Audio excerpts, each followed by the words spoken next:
Yeah. But this is reward, and I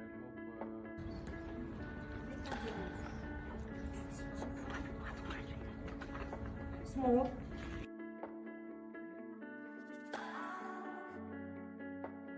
So, what are the goals and purposes of community organizing?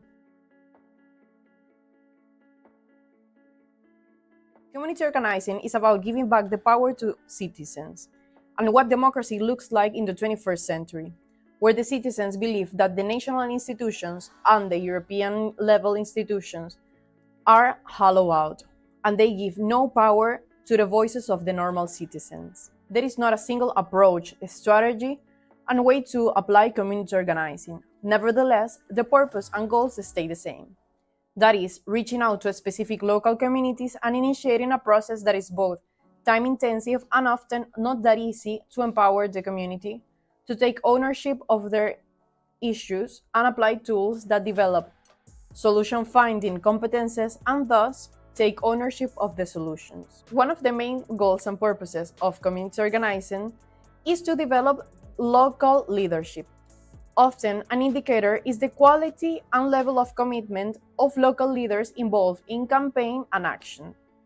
And when we talk about quality, we mean the capacity of leaders to not only lead the processes, but also to inspire and guide others to develop their leadership. Community organizers do so through capacity building, training, and coaching. The second one is to involve stakeholders.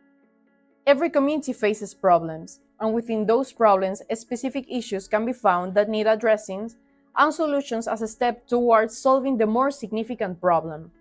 Once the issue is identified, organizers work with the specific community and explore the territory, identifying stakeholders, potential for partnerships, and potential opponents. The goal is to involve all stakeholders affected wholly or partly by the issue to act together towards owning and implementing the solution, which involves research, face-to-face and one-to-one meetings, more prominent fora, listening tours, and focus groups, just to mention a few tools. The third one is power building. Community organizing has among its main goals and purposes building the long-term capacity of marginalized community to negotiate their interests with other stakeholders, opponents, and those who hold the necessary power and resources that would allow them to solve their issues. And finally, we have direct action.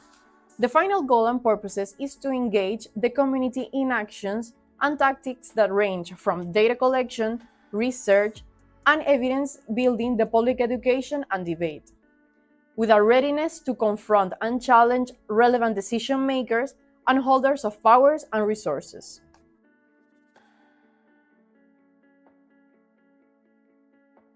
So, what is the connection between community organizing and youth work? Youth work has been defined as a planned program of education designed for the purpose of aiding and enhancing the personal and social development of young people through their voluntary involvement and which is complementary to their formal, academic, or vocational education and training and provided primarily by voluntary youth work organizations. Also, there seems to be a shared set of values and methods in youth work practices all around Europe. Voluntary participation of young people, listening to their voices, bringing young people together, and connecting and broadening to young people's life world. Every program supporting young people and youth workers, whether at the European or national level, has included in its strategy the need to develop a culture of active and democratic citizen participation, placing a stronger focus on local youth work and local involvement recently.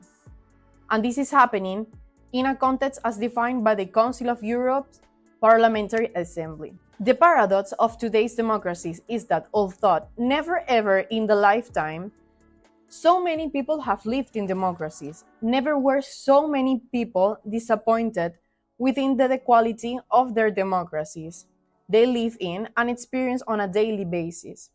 We are witnessing a huge concentration of power and money, and very often also a huge concentration of the media in the hands of a few so that our democracy institutions become vulnerable. The building of a healthy democracy is grounded on active citizen participation, and that is a long-term and constantly ongoing process that does not ever have a clear end. It takes 6 months to create new political institutions, to write a constitution, and to create electoral laws, and it may take up to 6 years to set up a halfway viable economy, and it will probably take 60 years to create a civil society. Autonomous institutions are the hardest things to bring out. Every youth strategy today in Europe at the local level talks about youth engagement in democratic processes, for youth to participate and speak for themselves, exposing young people to grassroots democratic practices or creating them. Community organizing is an opportunity to develop active, influential, and democratic youth participation, starting from the small and local levels. What we see today is community organizing applied to tackle multiple issues such as integration of immigrants, infrastructure improvements, and job market access for the hard to employ. So why can it become an essential and strong tool in the hands of youth workers?